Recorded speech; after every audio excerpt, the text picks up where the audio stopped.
খলিফাতুল মুসলিমিন ওমর রাদিয়াল্লাহু তাআলা আনহু শাসনামলে খলিফাতুল মুসলিমিন ওমর রাদিয়াল্লাহু তাআলা আনহু শাসন আমলে যখন রোম সাম্রাজ্যের সঙ্গে যুদ্ধ শুরু হয়ে গেল, খলিফাতুল মুসলিমিন ওমর রাদিয়াল্লাহু তাআলা আনহুর পক্ষ থেকে একটা দল আব্দুল্লাহ ইবনে হুযাইফা রাদিয়াল্লাহু তাআলা আনহু প্রেরণ করা হলো রোম সাম্রাজ্যের সঙ্গে যুদ্ধ করার জন্য।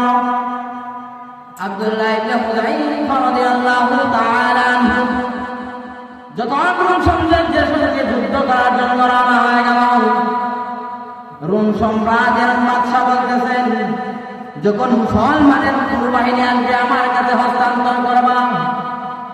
আব্দুল্লাহ ইবনে হুযাইফা রাদিয়াল্লাহু তাআলা আনহু যখন রোম সাম্রাজ্যের সঙ্গে যুদ্ধ করার জন্য রওনা হয়ে গেল, রোম সাম্রাজ্যের সেনাবাহিনী আব্দুল্লাহ ইবনে হুযাইফা রাদিয়াল্লাহু তাআলা আনহুর দলকে ঘেরাও করে ফেলল।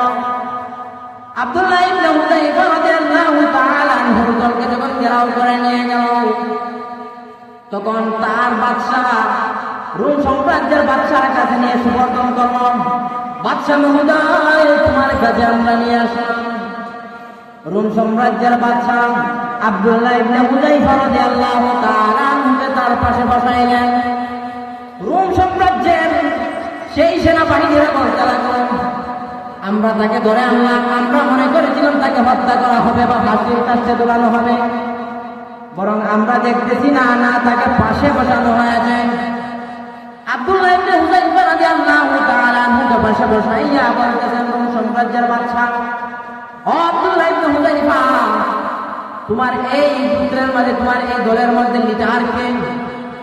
আব্দুল্লাহ ইবনে হুযাইফা রাদিয়াল্লাহু তাআলা আনহু দাঁড়ায় বলতেছেন, আমি হলাম লিডার।